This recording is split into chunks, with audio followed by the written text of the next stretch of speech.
digging into the main initiatives that we have for advocating, as Christy said, on campus, in communities, and on Capitol Hill. So to start with, I'll turn things over to Bea to give you a kind of quick thumbnail history of NHA. Hey everyone, thank you so much for joining us today. Looking forward to being in conversation with all of you. So we were founded as an organization in 1981 when the Reagan administration tried to defund the National Endowment for the Humanities. You might hear screaming in the background, I apologize in advance.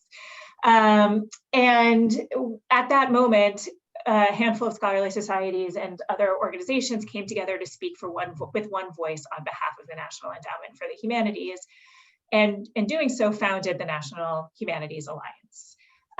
So we became, from our inception, a membership organization and also an advocacy organization. And from that point forward, we have been doing advocacy on Capitol Hill for the National Endowment for the Humanities and a handful of other federal funding priorities, including the National Archives and the Department of Education's international education programs. Each year we host a Humanities Advocacy Day. I'm looking at Mark, who joined us last year for Humanities Advocacy Day, I believe. That brings people from all over the country to join together and go speak to their members of Congress about the value of federal funding for the humanities and the importance of the humanities more generally. We'll be doing it this year, coming up March 8th through 10th, but virtually. For a long time, the core mission of our work was advocating on Capitol Hill. We also had embedded in our mission promoting the public value of the humanities. And in the past 5, 6, 7 years, we've really expanded on our work to promote the public value of the humanities and also to promote the value of studying the humanities as an undergraduate, especially facing declining enrollments in the humanities over the last 10, 15 years. And we see all of this work is going hand in hand, right? It's a fundamental misunderstanding about what the humanities can do for you in the marketplace, can do for you in communities, can do for society, that is driving the lack of enrollments, and misunderstandings about the value of the humanities are also presenting problems for federal funding on Capitol Hill. So we think about all of this work in tandem, and we will be talking about our initiatives to get at the Capitol Hill issues, as well as studying the humanities and promoting the public value. Great. So stretching across all of the areas of advocacy that Bea just mentioned is one common advocacy philosophy that we have. And the kind of core of that advocacy philosophy is that all advocacy is local, echoing the all politics is local kind of idea.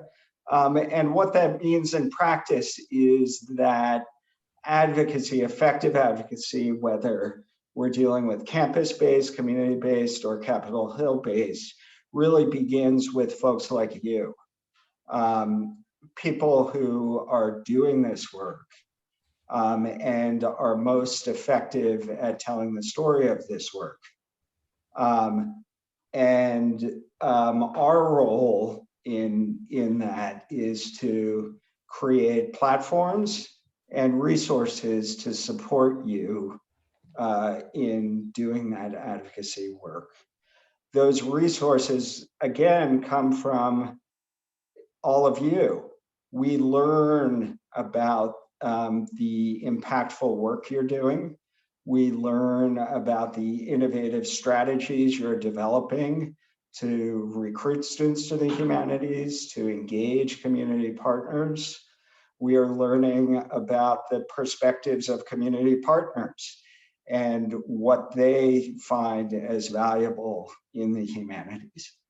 And we are sharing that back out with the community. So our roles as people who work in advocacy is really to learn and connect and support.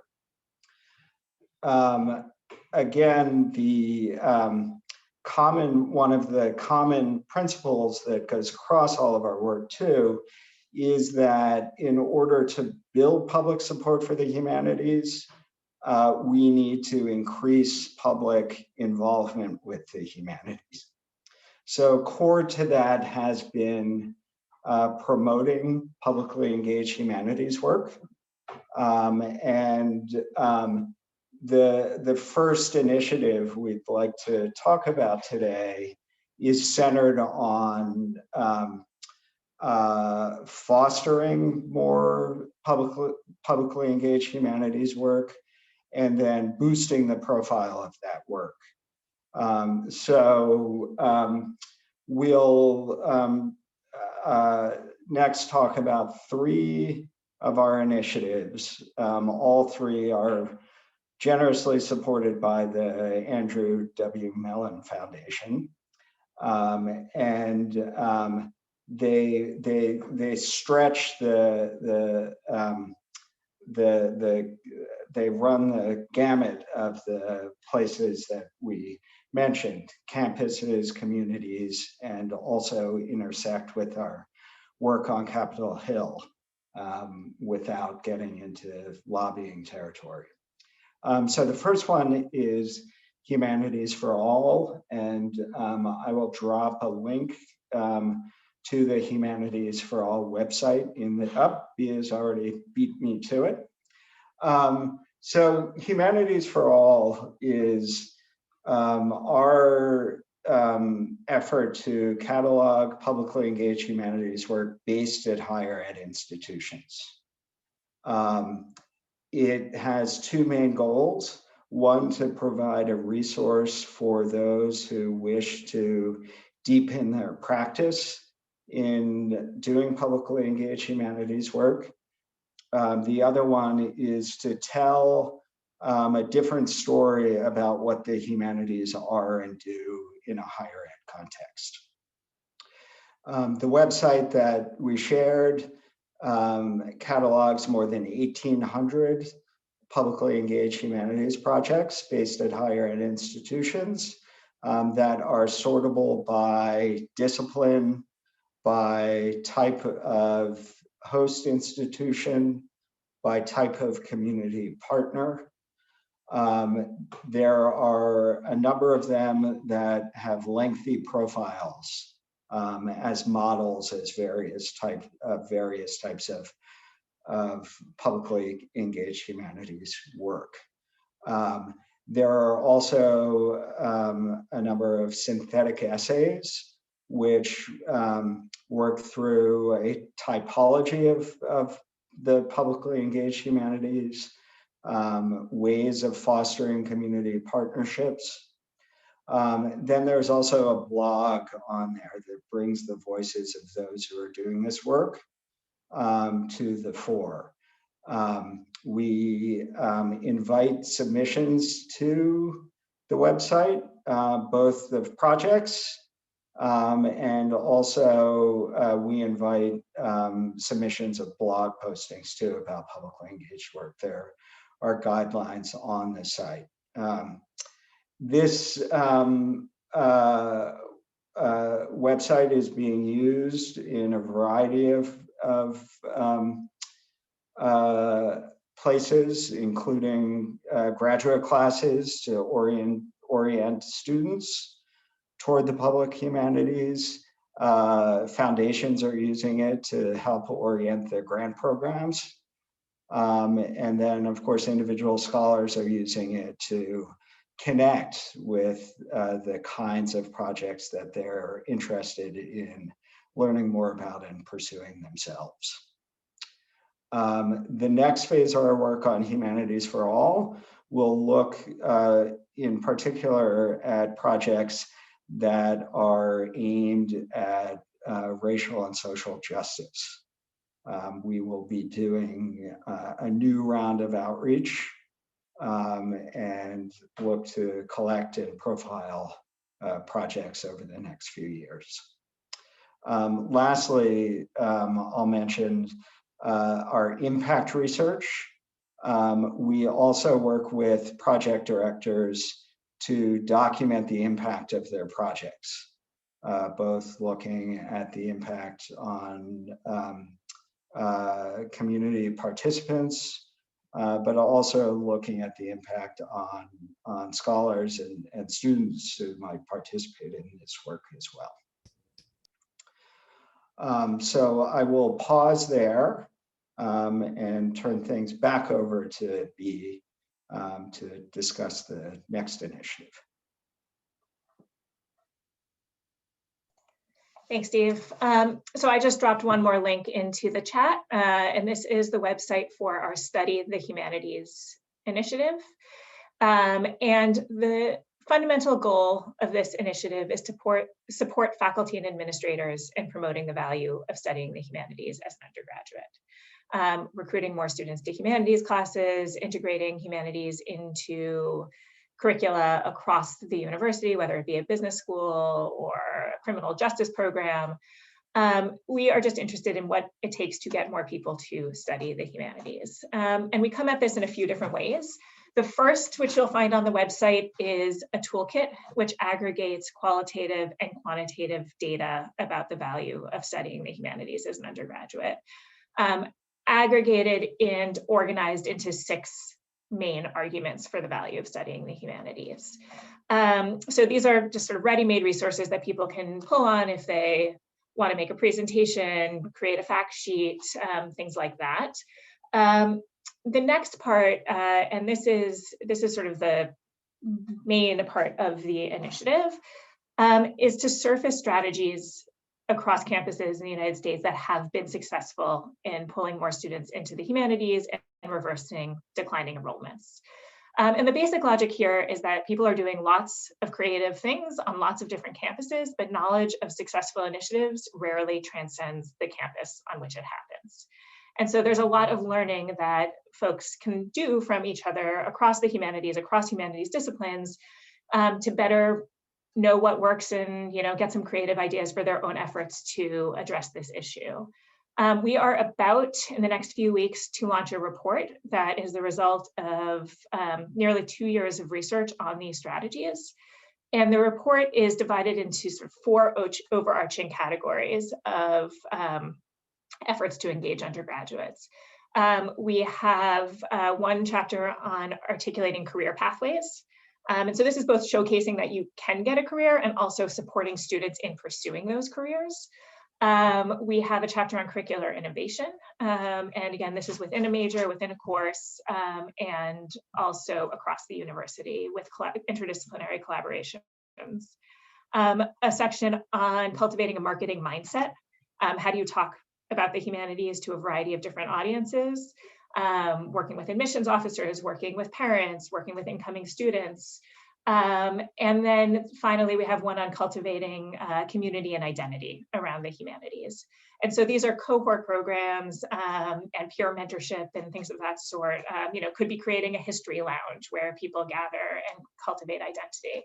And we've seen a lot of successful efforts on that front. So we're looking forward to launching this report in the next couple of weeks. It is robust and I think full of really creative strategies. And then finally, what we do is pull people together into a community of practice to talk about the work that they are doing on this front. At our annual meeting and Humanities Advocacy Day, which is the event I managed in March, we focus a lot of time on talking about these strategies.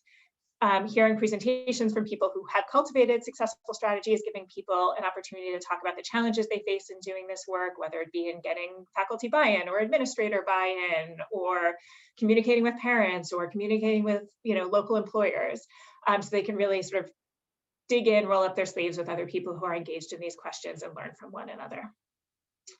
And as Steve mentioned on the Humanities for All front, we also do impact research with initiatives that are aimed at recruiting more students to the humanities. So we'll partner with an internship program to survey students before and after and see how their perceptions of the humanities have changed. We'll do the same for courses, for a gen ed course that's intended to introduce students to the humanities and get a sense of how, for both humanities students and non-humanities students, these interventions shape their understanding of the humanities broadly what they could do with the humanities career-wise, what they can do with the humanities in terms of community engagement and personal fulfillment and things of that sort. I think that sums that initiative up. And so I will kick it back to Steve for the last one. Great, thanks. So our the last initiative we wanted to talk about doesn't have a website. So I will just use words to describe it. So the last initiative is called our Community Case Studies Initiative. And this is our effort to document the comprehensive impact of the humanities in 3 communities around the country. And the reason we're doing this is to be able to make kind of longer range arguments about the public value of the humanities by looking at the work that a whole range of types of organizations are doing in one place. So including higher ed institutions, including museums, libraries, also including community groups that may or may not think of themselves as humanities groups, organizations, and may or may not be 501c3s. The kinds of organizations that might be committed to preserving a community's culture and telling its stories, but might not have access to public or private funding. By going into and partnering with these organizations in these communities, what we hope to do is document the impacts of their work using the tools that we've developed through our other initiatives, and be able to tell the story of the ways in which their work links up with the kinds of impacts that funders, public officials might care about, but might not associate with the humanities. So looking at things like community, like trust, looking at dialogue across difference, looking at ways in which those kinds of measures impact health and well-being in a community. So our kind of long-range goal for this project is to be able to make the case to public officials on a local and state level, as well as a range of private funders for the public value of humanities work, and to bring more funds to humanities organizations, higher ed institutions, to support this kind of work.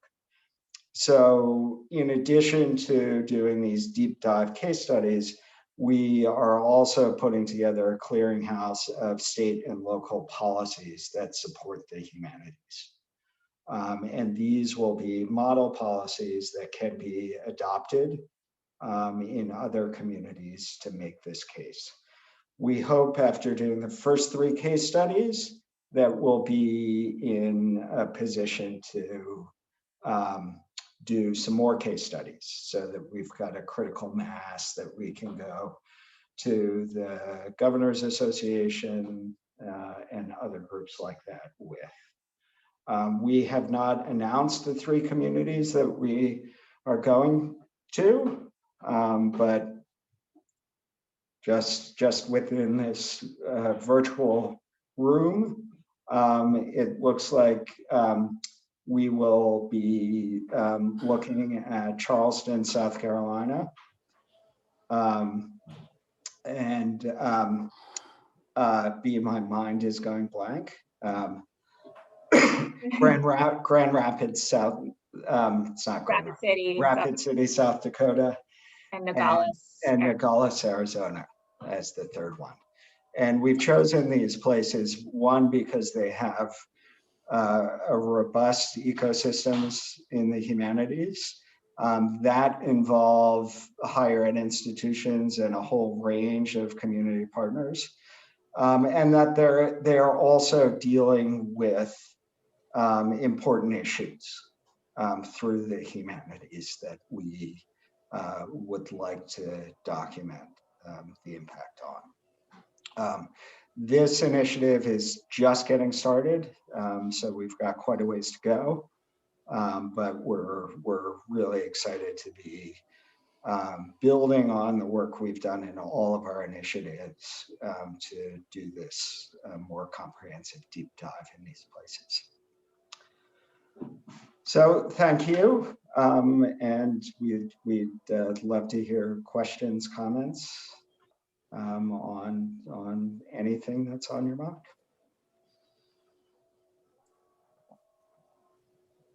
Okay, it looks like Cindy Rogers would like to say something.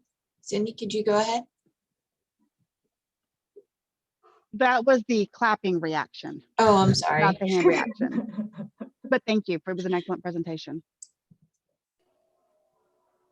Michelle, do you want to go ahead? Yes, thanks. I'm really curious about, I know you've been doing a lot of advocacy work for a really long time. Can you tell us about your success stories where you're reaching public officials, some impacts that you're having? Sure.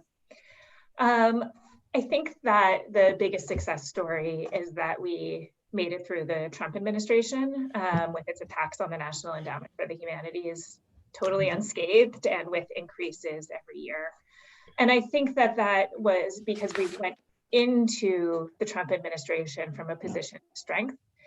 We had been connecting members of Congress with their constituents every year and really emphasizing the value of talking about impact in particular districts.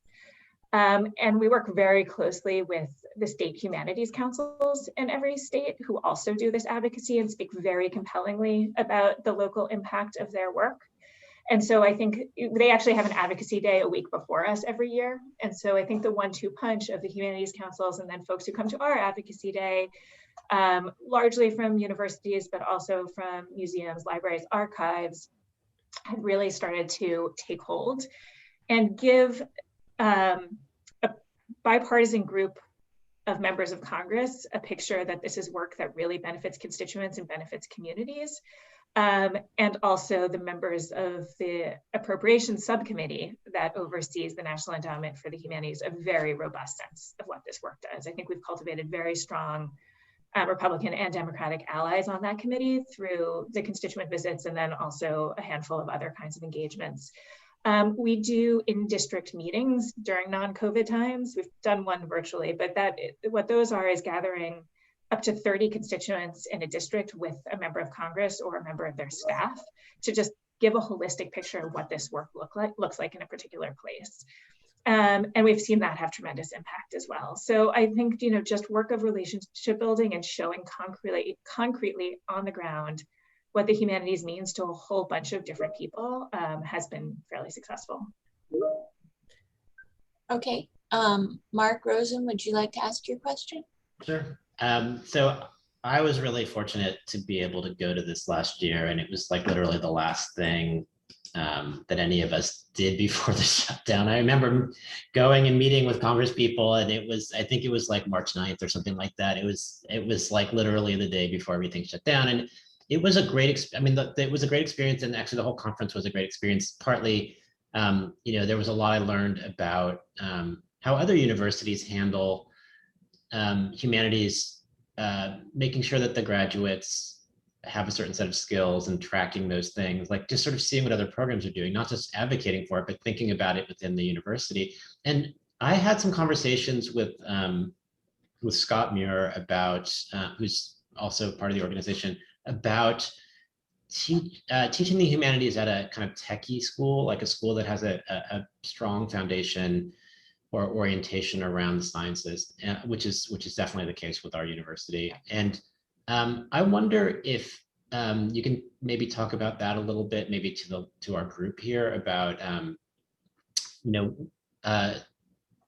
how you recommend, or what kind of strategies you think you have for promoting humanities within universities that are, where the predominance of students is doing some kind of scientific work, and the administration is largely, does not come from the philosophical humanistic world like it does at many other universities. Okay, thanks. Yeah, I'm happy to take a first stab, Steve, unless you'd like to. No, go ahead. So I actually think that when our strategies resource is released in a couple of weeks, you'll see that there are a lot of very good examples in there from schools that are traditionally thought of as STEM heavy schools. And I think it's because of this reason, right? People feel like they need to create a defined space or defined identity for humanities folks who are in a sea of people who are studying something else and only see the value of that work, right? So we have an example from Case Western where they started a cohort program for admitted students. They reached out to all admitted students who designated any interest in the humanities and invited them to apply for a cohort program run out of the Humanities Center that offers internships, offers visits to cultural institutions, offers, intimate humanities courses with close engagement with faculty mentors to really solidify that interest and show students who might be considering coming but are humanities oriented that there is a place for them at a predominantly STEM oriented school. We recently talked to the University of Rochester that has for a long time had like seed grants for innovative work that undergraduates were doing. And they've now crafted a program of seed grants for humanities initiatives particularly. And they're still like working on generating uptake and culture around it, but it's a really creative program. Thinking also about the University of Pittsburgh, which has a really interesting collaboration between its arts and sciences school, its engineering school, and its business school on water in Central Eurasia, which sounds somewhat random, but it has managed to create a sequence of 3 courses, water past, water present, water future, that pulls in students from all of the different schools into exploring in a deep way this issue. So I think that there are lots of different approaches from institutions that are similar, and you'll find some of them there. Steve, do you want to add anything? Sure, yeah. The last thing I'd add to those great examples is one from Virginia Tech. They've got a program that is kind of university spanning, and it's a combination of a marketing effort, but it's a marketing effort that is squarely positioned in curricular innovation. So one of the things we found is that the marketing efforts to recruit students to the humanities are really backed up by solid curricular work. Virginia Tech has a project called Tech for Humanity, which repositions the identity of the university in many ways, which obviously is a tech-heavy university, around the role of the humanities in technology and understanding technology through the tools of the humanities and what humanities graduates can bring to the technology sector. And this is run from the provost's office. There's a new humanities center on campus. And the director of that humanities center also has a position in the provost's office. So it comes from pretty high up and is meant to really reach throughout the university and just really demonstrate to students across who are studying all kinds of things the importance of the humanities to their futures too, and looking at ways in which anyone who is getting a job in a STEM field really needs to have a solid grounding in the humanities just in order to succeed on the terms of that field in the future. So that's something that is in its fairly early stages, but is a really exciting example of how this is being done. Thank you both for that. There's one more hand raised. Charles, would you like to go ahead and ask your question? Yeah, thank you guys. This is really interesting. I wonder if what your thoughts are about, like, one thing that's always been, I think, that I've always wondered about is, I just about a second ago did a quick Google of like jobs humanities degrees, and there's no shortage. Here's an article in the New York Times talking about how the pay gap between, I mean, stuff that you guys know better than we do, but the pay gap between humanities and STEM majors basically disappears by age 38. An article in Forbes about 5 and 10-year employment data. An article in the BBC about employment, how employment in the humanities sort of outdoes STEM degrees. So there's no short, like, there's this mountain of information that makes this really strong case for the humanities, and yet none of it seems to get any, like, there's no shortage of information about making this case really, really strongly, and yet it doesn't seem to get any traction. And I wonder what you make of that. Do you want me to go, B? Sure, go first? ahead. Okay, sure. So one of the things we'll be paying particular attention to in the next phase of the Study of the Humanities project is audiences and ways of reaching the variety of audiences that we learned advocates want to reach through our first survey.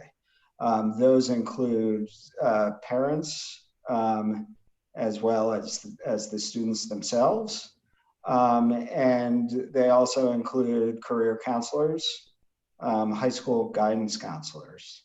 And one of the things we'll be doing with them, or we hope to be doing, is some focus groups to learn what they are thinking.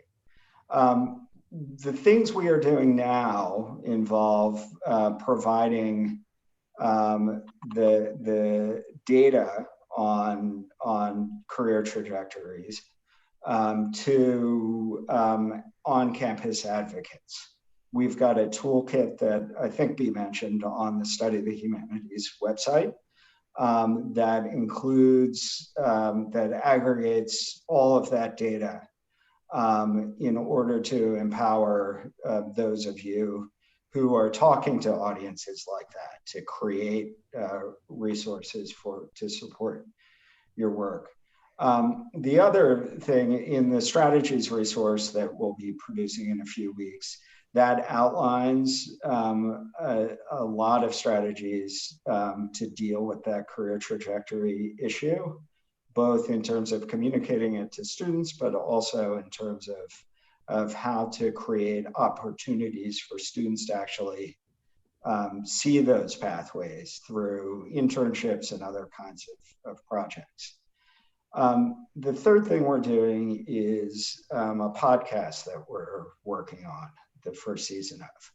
This is a podcast that is directed toward students, and it features the voices of recent graduates who studied the humanities and who talk about their own decision to study the humanities and their career trajectory subsequently.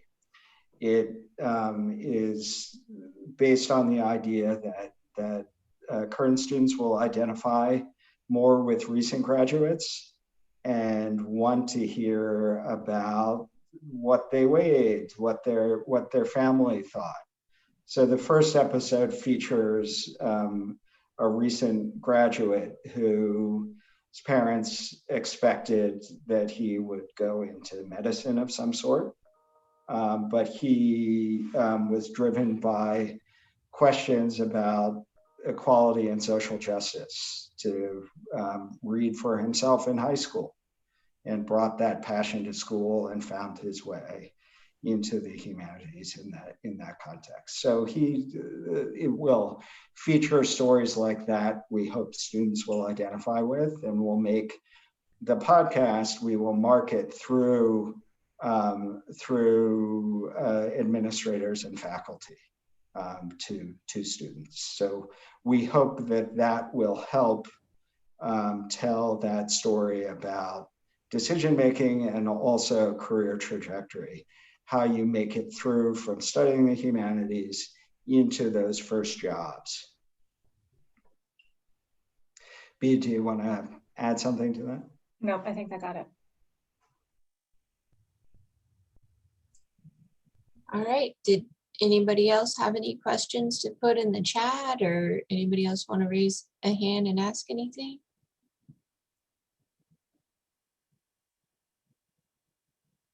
All right, it looks like that's all we've got. Thank you so much for being here and for your presentation and for the links y'all shared.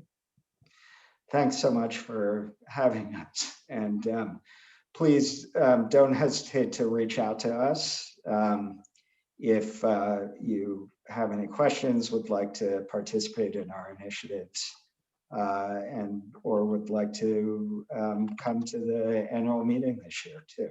Yeah, I should add that link. I will do that right now. Yeah, we're working on it. Okay. Yeah, like I'm definitely planning to come. Like Good. we were just talking about it this week, so it's coming. You'll see us. Well, I will tell you, Mark, you will be our first Texas advocate, so we could certainly use some more. Yeah, no, I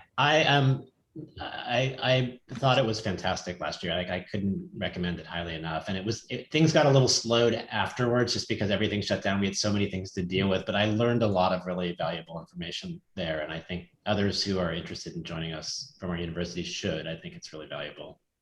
Yeah.